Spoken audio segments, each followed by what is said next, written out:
ورحمۃ اللہ وبرکاتہ۔ الحمد للہ رب العالمین والعاقبۃ للمتقین والصلاة والسلام علی اشرف الانبیاء والمرسلین وعلی آلہ وصحبہ اجمعین ومن تبعہم بإحسان الی یوم الدین۔ اما بعد فاعوذ باللہ من الشیطان الرجیم۔ یثبت اللہ الذین آمنوا بالقول الثابت فی الحیاة الدنیا وفی الآخرہ ویضل اللہ الظالمین ویفعل اللہ ما یشاء۔ آج کی اصول الثلاثہ کی ہفتہ واری یہ کلاس، جس میں آپ تمام حاضرین کا اور دیگر سامعین اور ناظرین کا تہ دل سے استقبال کرتے ہوئے رب العالمین سے یہ دعا کرتے ہیں، اللہم انفعنا وارفعنا بالقرآن العظیم وعلمنا ما ينفعنا وزدنا علما ولا تکلنا الى انفسنا طرفة عین واصلح لنا شأننا كله لا الہ الا انت۔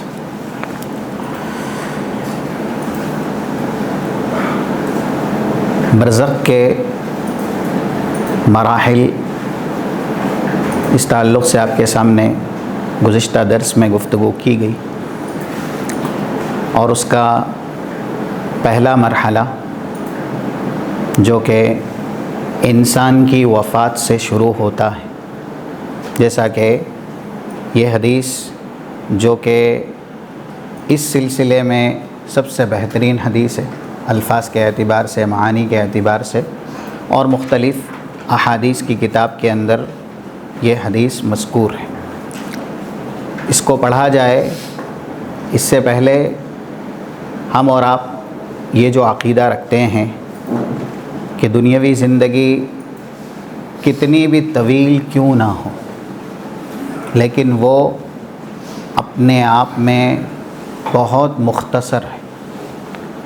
77 سورہ نساء کی آیت ہے، قُلْ مَتَاعُ الدُّنْيَا قَلِيلٌ وَالْآخِرَةُ خَيْرٌ لِمَنِ اتَّقَى۔ دنیاوی زندگی دنیا بنانے والا کہہ رہا ہے بہت کم ہے، اور اس کم میں سے بھی جو ہم کو دی گئی ہے وہ اور زیادہ کم ہے، اور جو ہم دیے گئے ہیں اس میں بھی زیادہ تر جو ہمارے اوقات ہیں وہ عبادت میں صرف نہیں ہوتے ہیں، یعنی تقریباً 8 گھنٹے انسان صرف سوتا ہی ہے۔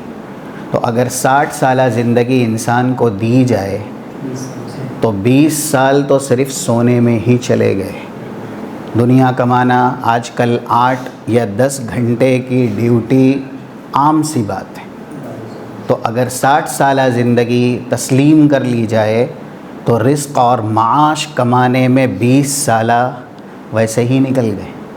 بالغ ہوتے ہوتے انسان 15 سال کا ہو جاتا ہے، اور اس کے بعد جو دوسری ضروریات ہے، 3 وقت کا کھانا، اور ایسے ہی قضائے حاجت، اور پھر جس مقصد کے لیے ہم دنیا میں پیدا کیے گئے ہیں، اللہ کی عبادت۔ تو جب انسانی زندگی بہت مختصر ہے اور اس مختصر میں بھی کسی نے وقت کی حفاظت نہیں کی، تو اس کے ہاتھ سوائے حسرت کے، افسوس کے، نا امیدی کے اور پچھتانے کے اور کچھ نہیں لگے گا۔ یہ بات قرآن سے بھی اور اللہ کے نبی صلی اللہ علیہ وسلم کی حدیث سے بھی ثابت ہے۔ اس لیے اوقات کی حفاظت کرنا ہم اور آپ کے لیے نہایت ہی ضروری ہے، اور ایک ایک لمحہ انسان کا بڑا قیمتی ہے، کیونکہ اگر وہ ایک لمحے کی بھی مہلت مانگے گا نیکی کے لیے اور صدقے کے لیے، تو اللہ کی طرف سے اسے یہ مہلت نہیں دی جائے گی۔ 10-11 نمبر کی آیتیں اس پہ دلالت کرتی ہیں، جو سورۃ المنافقون کی ہیں۔ وَأَنفِقُوا مِمَّا رَزَقْنَاكُم مِّن قَبْلِ أَن يَأْتِيَ أَحَدَكُمُ الْمَوْتُ فَيَقُولَ رَبِّ لَوْلَا أَخَّرْتَنِي إِلَىٰ أَجَلٍ قَرِيبٍ فَأَصَّدَّقْ وَأَكُن مِّنَ الصَّالِحِينَ۔ اللہ مجھے تھوڑا سا وقت صدقہ کرنے کے لیے، نیک بننے کے لیے، وَلَن يُؤَخِّرَ اللَّهُ نَفْسًا إِذَا جَاءَ أَجَلُهَا۔ تو جس کا وقت آ جاتا ہے، یہ ضروری نہیں کہ انسان بیماری کا کوئی عذر پہلے ذہن نشی کیا جائے، اس کے پاس کوئی عذر ہو تو ہی وہ دنیا سے مرے گا۔ بہت سے لوگ صحت یاب ہوتے ہیں، شفا یاب ہوتے ہیں، وہ ویسے ہی دنیا سے چلے جاتے ہیں، بولتے بولتے بھی چلے جاتے ہیں، کچھ لوگ ایسے ہی کھڑے کھڑے بھی دنیا سے چلے جاتے ہیں۔ تو موت کے لیے ذہنوں میں اگر کسی نے یہ خیال بنایا ہوا ہے کہ بیماری کے آثار آئیں گے، کمزوری آئے گی، بڑھاپا آئے گا، اس کے بعد موت آئے گی، تو یہ شیطانی خیال ہے۔ کس کی وفات کب ہونی ہے، کہاں ہونی ہے، یہ علم صرف اور صرف اللہ کو ہے۔ اس لیے دنیاوی زندگی جو ہم کو دی گئی ہے یہ بہت مختصر ہے آخرت کے مقابل، اور یہ بھی حدیثیں ہیں 6419 جو کہ کتاب الرقاق صحیح مسلم میں ہیں۔ اعذر اللہ الی امرئ بلغہ 60 سنہ، اگر اللہ نے کسی کو دنیا میں 60 سالہ زندگی دے دی تو کل قیامت کے دن وہ کوئی سا بھی عذر پیش کرے گا، اللہ اس کا وہ عذر کبھی قبول نہیں کرے گا۔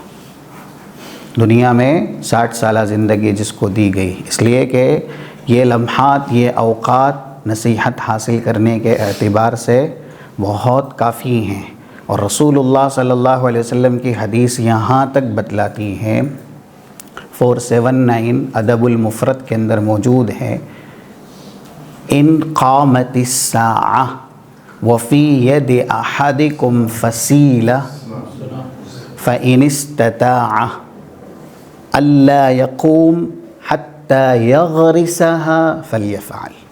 اس حدیث کا معنی یہ ہے کہ اگر انسان کو یہ پتہ چل جائے کہ اب قیامت قائم ہو ہی جائے گی، اور اس کے ہاتھ میں ایک درخت کا پودا ہے جس کو اسے لگانا ہے، تو اسے یہ خیر کا کام بھی جو اپنے لیے ہے، اوروں کے لیے ہے، قیامت قائم ہوتے ہوتے کر گزرنا ہے۔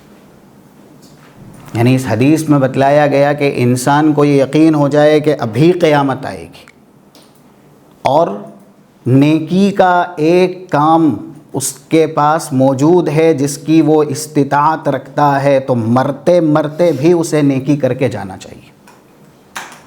یعنی نیکی میں اپنی زندگی اس قدر گزاری جائے کہ انسان دنیا سے جاتے جاتے بھی قیامت کے آثار، اس وقت تو انسان جو اہل ایمان میں سے ہوگا وہ رہے گا ہی نہیں، صرف اور صرف کافرین رہیں گے جن کو اللہ قیامت کے آثار دکھائے گا۔ لیکن اس حدیث میں اللہ کے نبی نے ترغیب دلائی ہے کہ آپ زندگی کے ایک ایک لمحے کو قیمتی سمجھیں، اور دنیا سے جاتے جاتے بھی حالات کتنے بھی مشکل ہوں، نیکی آپ کر سکتے ہیں تو نیکی کر کے ہی جائیں۔ کیا پتہ اللہ کو کون سی نیکی پسند آ جائے، اور یہ بھی حدیث میں ڈرایا گیا ہے، جیسا کہ کتاب بدء الخلق صحیح بخاری کے اندر موجود ہے 3208، جس کی دوسری حدیث وضاحت کرتی ہے 2898، یہ بھی صحیح بخاری کے اندر موجود ہے۔ ان الرجل لیعمل بعمل اہل الجنہ حتی یکون بینہ وبین الجنة الا ذراع فیسبق علیہ الکتاب فیعمل بعمل اہل النار حتی یدخل النار اعاذنا اللہ من۔ انسان پوری زندگی نیکیاں کرتے رہتا ہے، لیکن وفات سے پہلے برائی کرتا ہے۔ اس کی زندگی نیکیوں میں گزری، یہاں تک کہ اب اس کے اور جنت کے بیچ میں فاصلہ کتنا ہے؟ صرف ایک ہاتھ کا، اور اسی وقت وہ برائی کرتا ہے، اور اسی برائی پر اللہ اس کو وفات دیتا ہے، اور وہ شخص دوزخ میں چلا جاتا ہے۔ یہ حدیث کیا بتلا رہی ہے کہ انسان کبھی بھی اپنی نیکی پر غرور نہ کرے، یہ نہ سمجھے کہ میں بہت نیک ہوں، حالانکہ اس کو سمجھنے کے لیے دوسری حدیث ہمیں ملانی ہوگی کہ یہ شخص جو پوری زندگی نیکی کر رہا ہے، کیا حقیقت میں یہ نیکی کر رہا ہے؟ حقیقت میں یہ نیکی نہیں کر رہا ہے، بلکہ ان الرجل لیعمل بعمل اہل الجنہ فیما یبدو للناس، لوگوں کی نگاہ میں وہ نیک ہے۔ اور آج یہ مثال سمجھنا بہت آسان ہے، جیسے نہیں بدعت اور خرافات پر باقی رہنے والے للکارتے ہیں اور زبان سے نعرہ لگاتے ہیں کہ یہ جو کرے گا وہ ہدایت پہ ہے، یہ جو کرے گا وہ جنتی ہے، یہ جو کرے گا وہ نبی والا ہے، چاہے وہ رسول اللہ صلی اللہ علیہ وسلم کی ولادت پر جشن ہو یا ایسے ہی دوسرے اور خرافات ہو یا دوسری اور بدعتیں ہوں، ان کے یہاں یہ عمل ہی صحیح ہے، یہی عمل ہی ہدایت ہے۔ تو ایسا انسان جس نے زندگی نیکی پر گزاری لیکن یہ نیکی اللہ کے یہاں نہیں ہے، لوگ سمجھ رہے ہیں کہ یہ نیک ہے، خانخواہ اور قبریں اس کے مجاورین کو بھی لوگ سمجھتے ہیں نعوذ باللہ کہ یہ اللہ کا ولی ہے۔ اب آپ بتائیے، عین جو شرک پھیلانے کا ذریعہ ہو، شرک کا پرچار کرنے والا ہو، اور جو سرتا پیر شیطان کا ولی ہو، اسے کہا جاتا ہے کہ یہ ولی الرحمن ہے، جبکہ حقیقت میں وہ ولی الشیطان ہے۔ تو یہ ہے لوگوں کا پیمانہ، جن کے پاس علم نہیں ہے۔ آج حالات ایسے ہی ہو چکے ہیں، جو ضلالت پہ ہے اس کو سمجھا جا رہا ہے کہ عین ہدایت پہ ہے، اور جو ہدایت پہ ہے اس کے تعلق سے یقین کر لیا جا رہا ہے کہ یہ ضلالت پہ ہے۔ اسی لیے یہ جملے اہل اسلام ہی بولتے ہیں کہ جو جشن نہیں مناتا ہے، خوش نہیں ہوتا ہے، وہ کون ہے؟ ابلیس یا ابلیس والا، نعوذ باللہ۔ اس طرح کی باتیں کون کرتا ہے؟ تو یہ حدیث بتلا رہی ہے کہ زندگی اس کی گزر گئی نیکی میں، لیکن یہ لوگوں کے لیے نیک تھا۔ یا دوسرا معنی اس کا یہ کہ اس نے واقعی نیکیاں کی، جو صحیح ہے وہی کیا، لیکن اللہ کے لیے نہیں کیا، لوگوں کے لیے کیا، دکھلاوے کے لیے، شہرت کے لیے، ریا نمود کے لیے۔ اب قرآن میں آپ دیکھیں نا کیسا اللہ نے منظرنامہ بیان کیا۔ سورہ ماعون کی آیات ہیں، فویل للمصلین، اقرار ہے نا کہ نماز پڑھنے والے ہیں، لیکن کیوں ان کے لیے ویل ہے؟ جہنم کی وادی ہے۔ الذین هم عن صلاتهم ساہون، یہ ایک کمی کہ نماز بے وقت پڑھ رہے ہیں۔ دوسری کمی الذین هم یراؤون، نماز تو پڑھ رہے ہیں اللہ کے لیے، لوگوں کو دکھانے کے لیے۔ تو جو انسان پوری زندگی نیکی کرتا رہا، اگر اس کی نیکی میں اخلاص نہیں ہے تو پھر وہ پوری زندگی نیکی کے نام پہ کیا کر رہا ہے؟ برائی کر رہا ہے۔ نماز لوگوں کو دکھانے کے لیے پڑھنا گناہ ہے، اس لیے کہ اللہ کی عبادت کو کسی بھی ناحیے سے غیر اللہ کے لیے آپ صرف کریں، غیر اللہ کے لیے انجام دیں، یہ سراسر گناہ ہے۔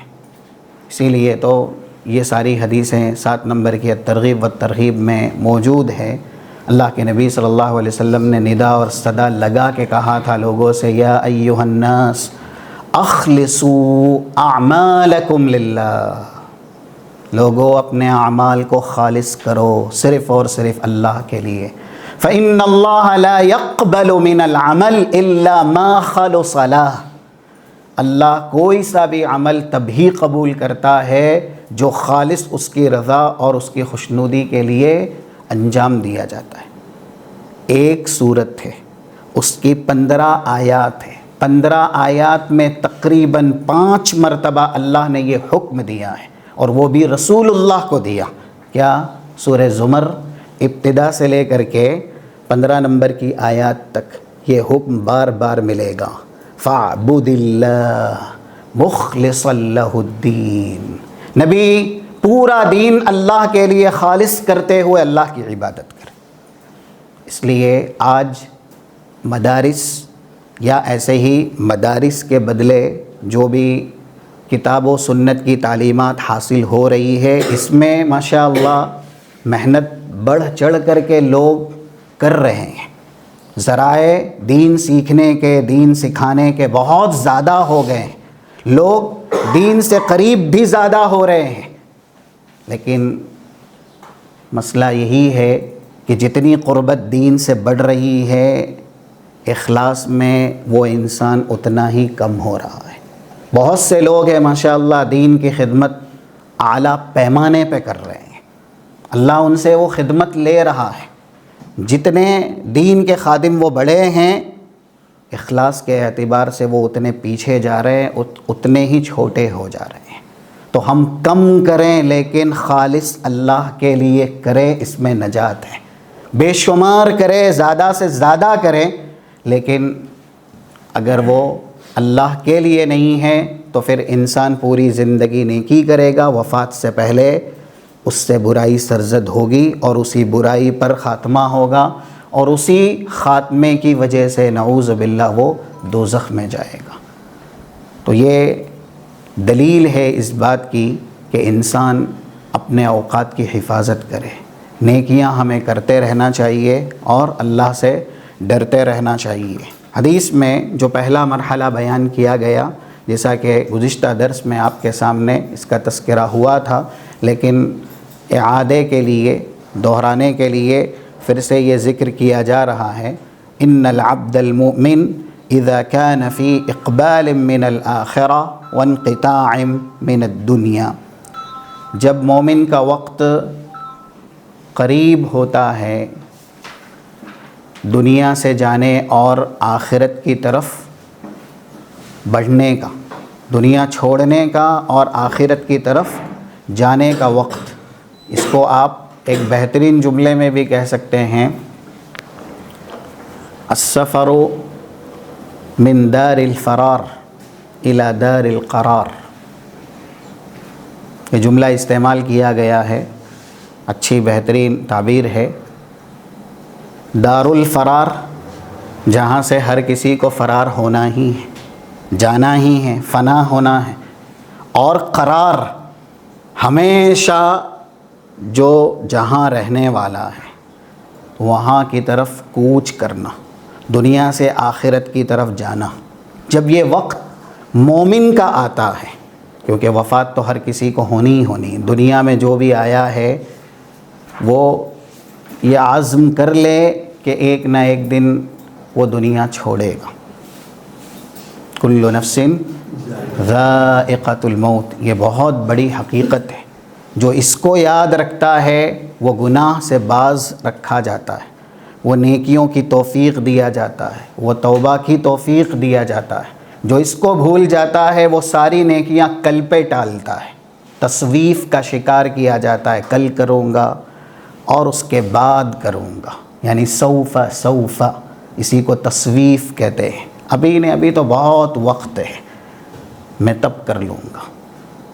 وہ قرآن کی آیتیں ہیں جیسا کہ 2958 نمبر کی یا 2959 نمبر کی صحیح مسلم کی، الہاکم التکاثر حتی زرتم المقابر۔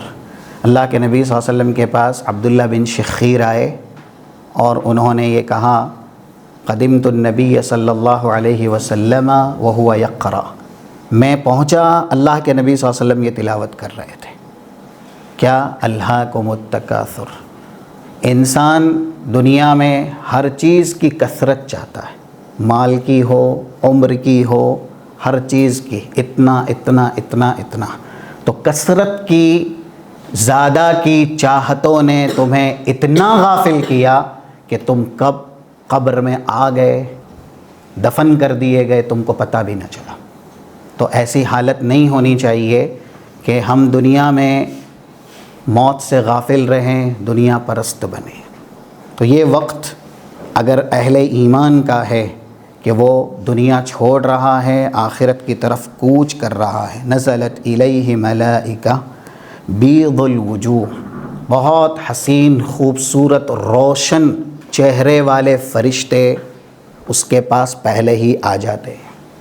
یہ قرآن کریم سورہ واقعہ کے اندر بھی اخیر کی آیتوں میں اس طرح کا بیان ہے، جیسا کہ 83 اور اس کے بعد کیا آیت ہے فلولا اذا بلغت الحلقوم وانتم حینئذ تنظرون ونحن اقرب الیہ منکم ولکن لا تبصرون، الواقعہ۔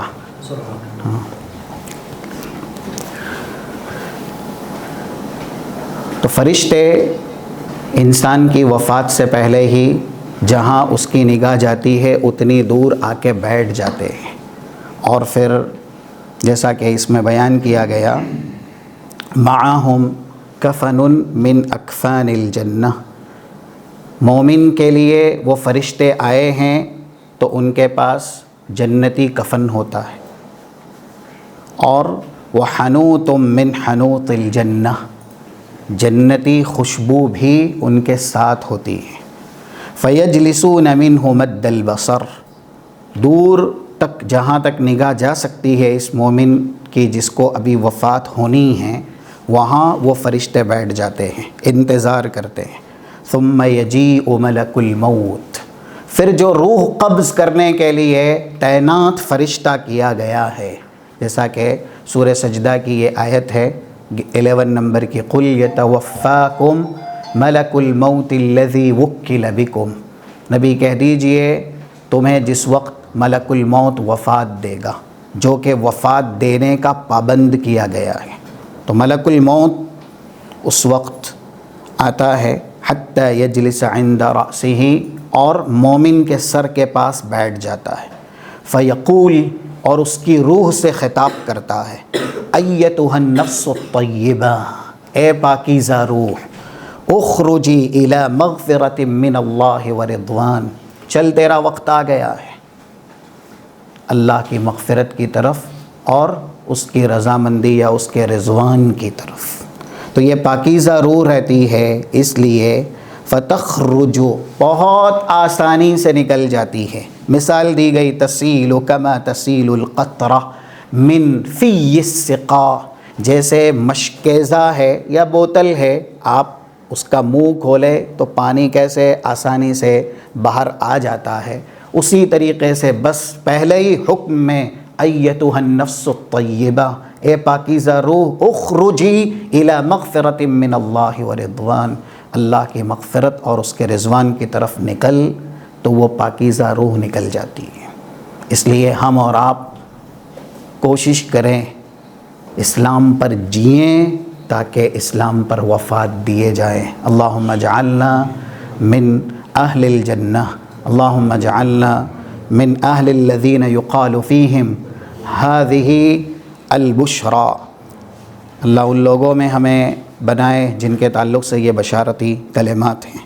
اور اس کے بعد ہے فَيَأْخُذُهَا، فرشتہ ملک الموت اس کی روح جیسے ہی لیتا ہے، فَإِذَا أَخَذَهَا، بس ایک آن اور ایک لمحے میں، لم يَدَعُوهَا فِي يَدِهِ طَرْفَةَ عَيْن، ایک لمحے کے لیے بھی ملک الموت کے ہاتھ میں وہ روح نہیں رہتی کہ جو فرشتے پہلے آئے تھے، جن کے چہرے بہت زیادہ روشن تھے، جن کے پاس جنتی کفن ہیں، جن کے پاس جنتی خوشبو ہے، وہ فرشتے لپک کے اہل ایمان کی روح لے لیتے ہیں۔ اور اس کے بعد فَيَجْعَلُونَهَا فِي ذَلِكَ الْكَفَنِ، اور جنتی کفن میں فرشتے اس کو ڈال دیتے ہیں، وَذَلِكَ الْحَنُوط، اور جو جنتی خوشبو ہے اس سے یہ روح معطر ہو جاتی ہے، فَيَخْرُجُ مِنْهَا كَأَطْيَبِ نَفْحَةِ مِسْكٍ وُجِدَتْ عَلَى وَجْهِ الْأَرْضِ، اس کی روح اتنی معطر ہوتی ہے کہ روئے زمین پر اس سے زیادہ پاکیزہ خوشبو والی کوئی چیز موجود ہی نہیں ہوتی۔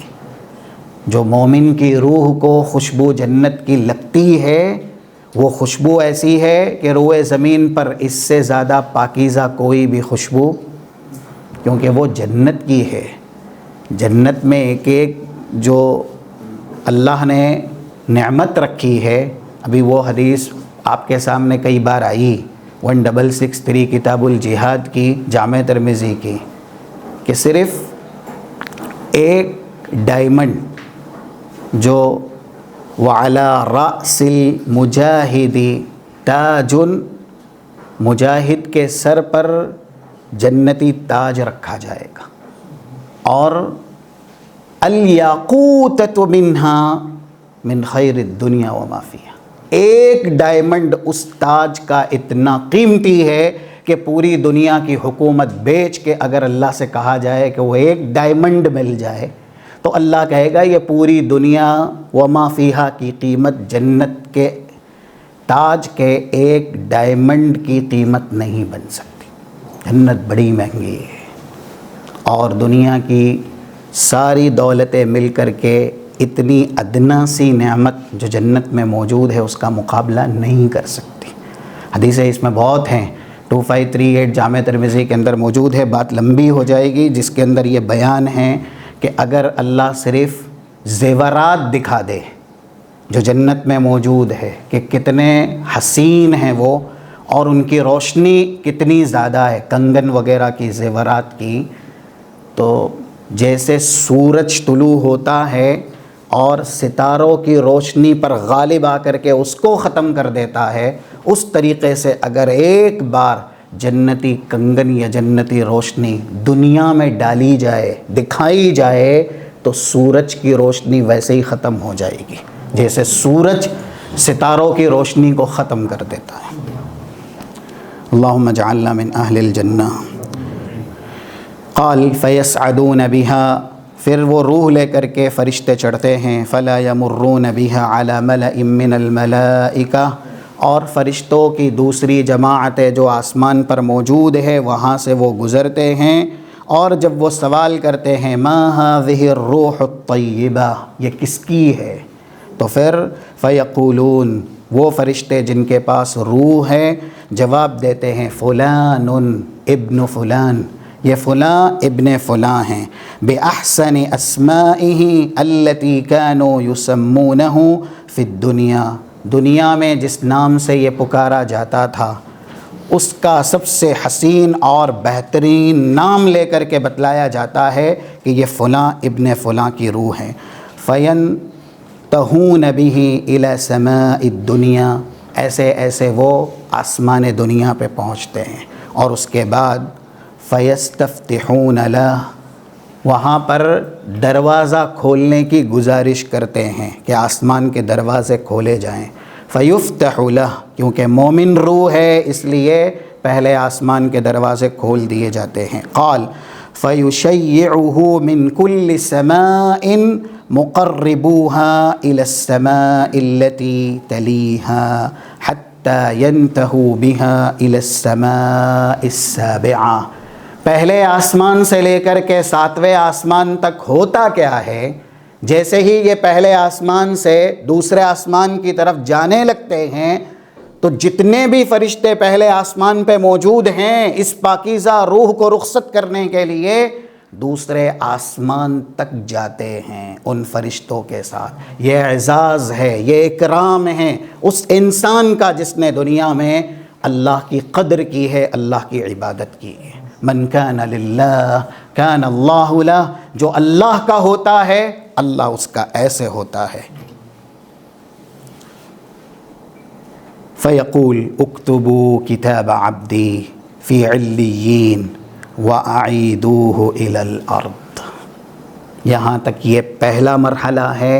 اللہ کہتا ہے اس کی نیکیاں، اس کا نام، سب کچھ علیین میں لکھ دو، یہ فلاں ہیں، ابن فلاں ہیں، اور اس کا یہ مرتبہ ہے۔ اب اس کی روح علیین سے زمین کی طرف لوٹائی جاتی ہے، اور جب یہ روح زمین کی طرف آتی ہے تب وہ حدیثیں ہیں جس میں الفاظ ہے 1380 صحیح بخاری کتاب الجنائز، یا اسی طریقے سے 1314 1316، سب میں غالباً الفاظ ایک ہی جیسے ہیں۔ اللہ کے نبی صلی اللہ علیہ وسلم نے ارشاد فرمایا اذا وضعت الجنازہ فاحتملها الناس على اعناقهم فإن كانت صالحة قدمونی، جیسے ہی جنازہ رکھا جاتا ہے کیونکہ روح اس کی آ گئی ہے اور لوگ اپنے کندھوں پہ اٹھاتے ہیں نیک ہے یہ انسان، تو پھر ایمان ہمیں رکھنا ہے وہ بولتا ہے، کیونکہ یہ حدیث کہہ رہی ہے بولتا ہے، وہ جو میت ہے وہ بات کر رہا ہے، ہم کو سنائی نہیں دے گا، اس لیے کہ وہ دوسری برزخ میں پہنچ گئے۔ نیک ہے تو کیا بولتا ہے؟ قدمونی قدمونی، میں دیکھ کے آیا ہوں میرا مرتبہ، میرا مقام، مجھے جلد سے جلد میرے مقام تک پہنچاؤ۔ اللہ ہمیں صالح بنائے۔ اور کچھ دعائیں ہیں، 3 نبیوں کی دعا یاد رکھیں۔ نبی ہیں لیکن انہوں نے یہی دعا کی کہ اللہ ہمیں صالحین میں داخل کر دے۔ پہلی مشہور ہے 101 سورہ یوسف کی آیت ہے، جس میں اخیر کے الفاظ ہے توفنی مسلما والحقنی بالصالحین۔ حضرت یوسف کو کیا چاہیے تھا؟ نبوت کا تاج بھی اللہ نے سر پہ رکھ دیا، بادشاہت بھی اللہ نے پیروں میں ڈال دی، اب کیا چاہیے؟ لیکن بتلایا کہ یہ نہیں ملا تو کچھ نہیں ملا، یہ ملنا چاہیے۔ اللہ اسلام کی حالت میں وفات دے اور صالحین میں شامل کر دے، بہت ضروری ہے یہ دعا ہم پڑھیں، بچوں کو بھی پڑھائیں۔ دوسرے نبی ان سے بھی بڑے ہیں، ان کے جد امجد ہیں، دادا میں شمار ہوتے ہیں، ابراہیم علیہ السلام۔ اور سورۃ الشعراء میں اس طرح کی دعائیں 83 غالباً، جس میں کہا گیا وَأَلْحِقْنِي بِالصَّالِحِينَ رب هب لی حکما وَأَلْحِقْنِي بِالصَّالِحِينَ۔ حضرت ابراہیم جنہیں اللہ کہہ رہا ہے، 125 سورہ نساء کی آیت ہے وَاتَّخَذَ اللَّهُ إِبْرَاهِيمَ خَلِيلًا، اللہ نے انہیں اپنا سب سے جگری دوست بنایا۔ 2 ہی خلیل ہیں اور یہ دونوں نبیوں کے سرتاج ہیں۔ ایک رشتے میں والد ہیں تو دوسرے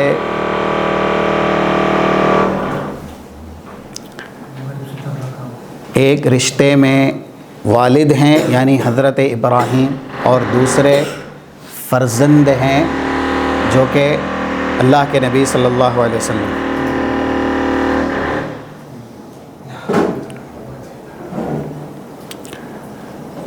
حضرت ابراہیم نے بھی یہ دعا کی، اور ساتھ ساتھ چلیے کوئی بات نہیں، کبھی کبھی کچھ تکلیفیں آتی ہیں۔ تیسری دعا ہے 19 نمبر کی آیت سورہ نمل کی، اور کنہوں نے کی یہ دعا؟ جن سے زیادہ دنیا میں نعمتیں آج تک کوئی نہ دیا گیا نہ دیا جائے گا، حضرت سلیمان۔ کیا بہترین دعا بھی ہے، جو ایک اور جگہ ہے 35 نمبر کی سورہ صاد کی، جس میں انہوں نے اللہ سے کہا رب اغفر لی وہب لی ملکا لا ينبغی لأحد من بعدی۔ یہ دعا بتلاتی ہے کہ حضرت سلیمان جیسی بادشاہت دنیا میں کوئی نہیں دیا گیا، اس لیے کہ شیاطین پر بادشاہت ہو، ہوا تابع ہو، وَلِسُلَيْمَانَ الرِّيحَ غُدُوُّهَا شَهْرٌ وَرَوَاحُهَا شَهْرٌ 79 سورہ انبیاء کی آیت میں۔ ہوا سے کہتے ہیں اڑا لے چل، مہینوں کی مسافت صبح شام کے اندر ہی ہوا طے کروا دیتی، اور پھر چرند پرند، ہلکی سی ادنا سی مخلوق، چوٹی تک کی زبان وہ سمجھتے تھے، جو سورہ نمل اسی میں قرآن کے اندر موجود ہیں۔ انہوں نے دعا کی رب اوزعنی ان اشکر نعمتک التی انعمت علی وعلی والدی وان اعمل صالحا ترضاہ وادخلنی برحمتک فی عبادک الصالحین۔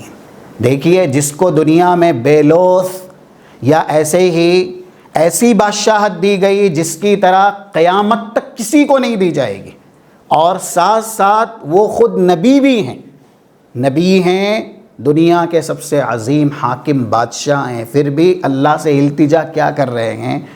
اللہ اپنے نیک بندوں میں داخل کر دے۔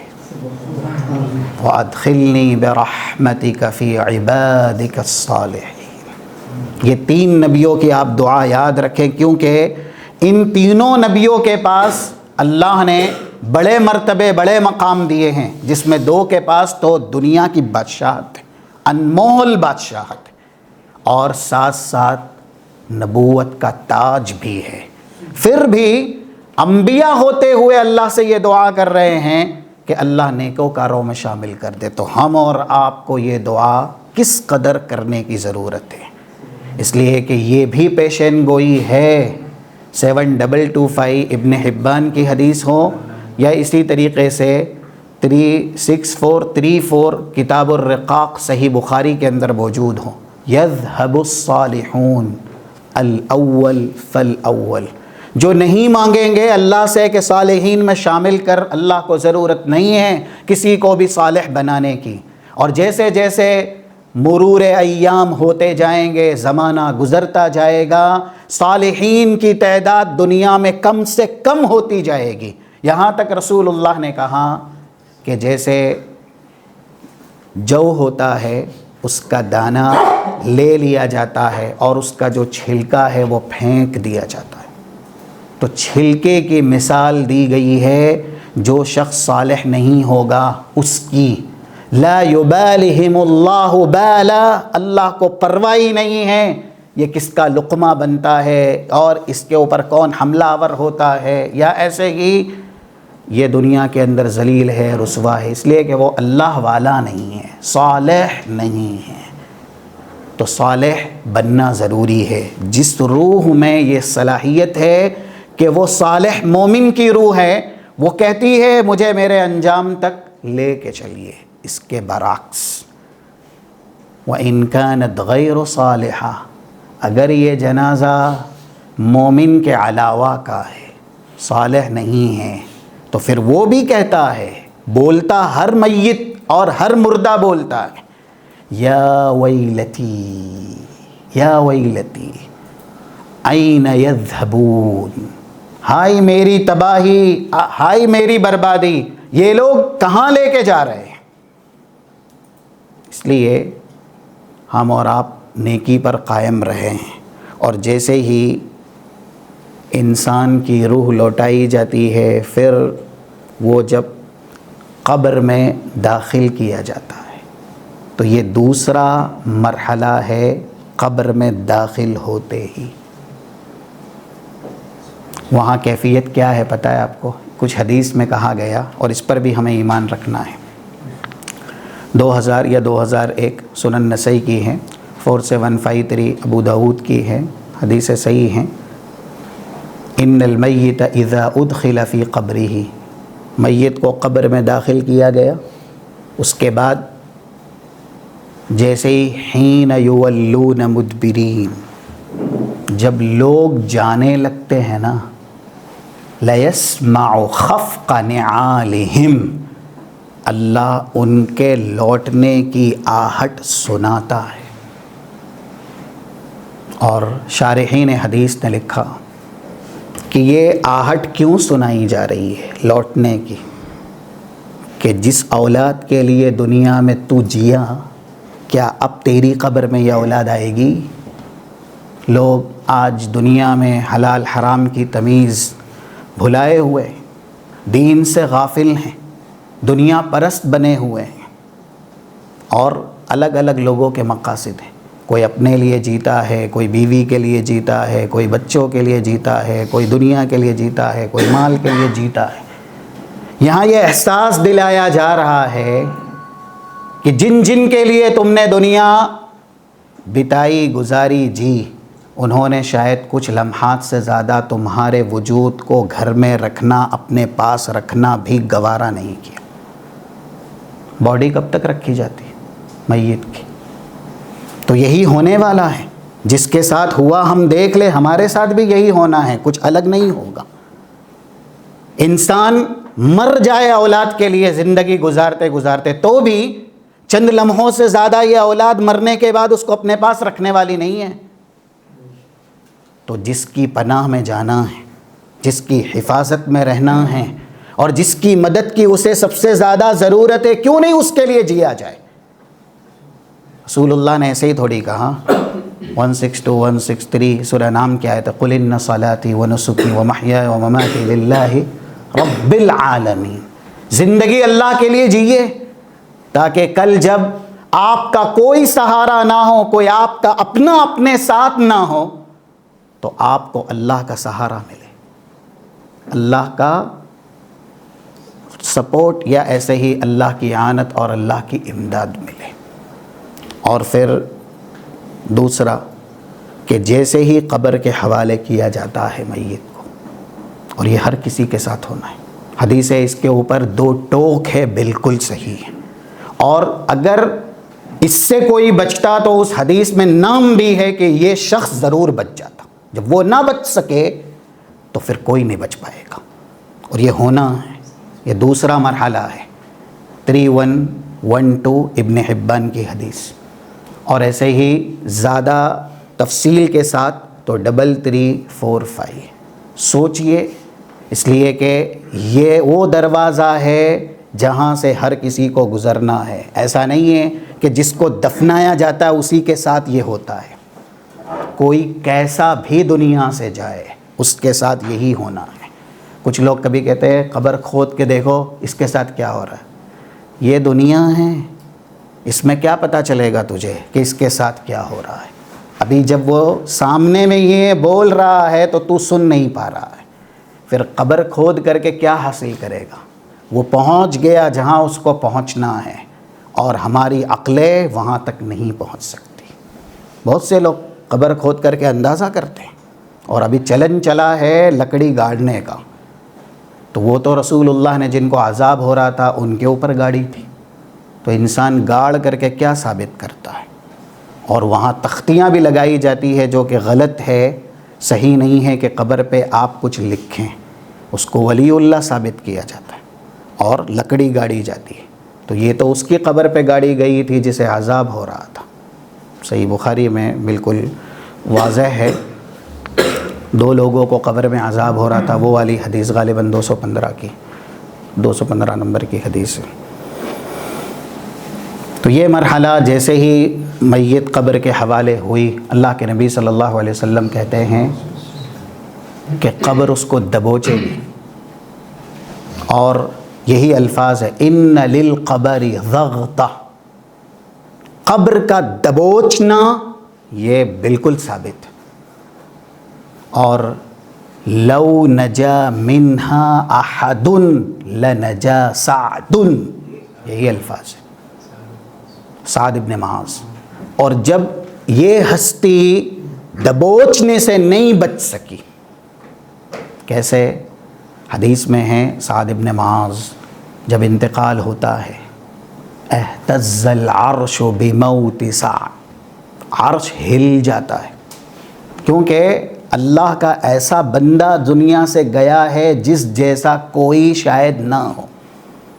اور یہ بھی لکھا ان کے بارے میں 5 سال یا 6 سال اسلام میں گزارے، عمریں ہماری بیت گئی ہیں اسلام میں، شاید کچھ ایسے بھی ہیں اعاذنا اللہ من جن کو اب تلک نماز کا صحیح طریقہ نہیں معلوم، وضو کا طریقہ نہیں معلوم ہے، طہارت کا طریقہ نہیں معلوم ہے، عمریں بیت گئی ہیں۔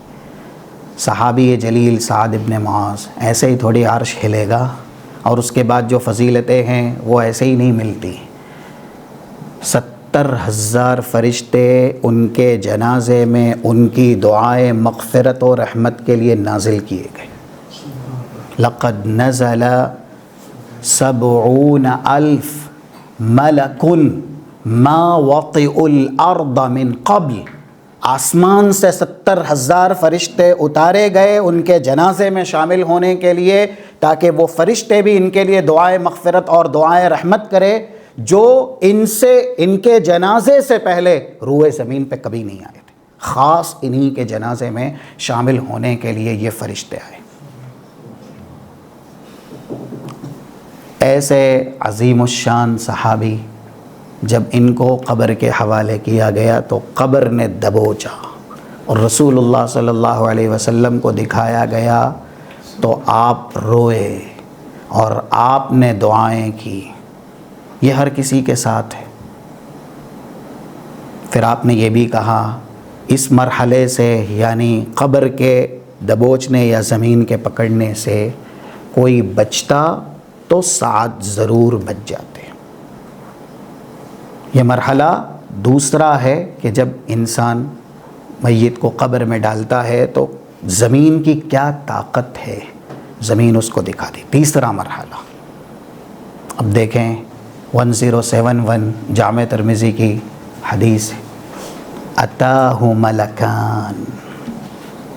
کیوں پہلے قبر نے دبوچا؟ اس لیے کہ آگے کا مرحلہ اس سے بھی خطرناک ہے.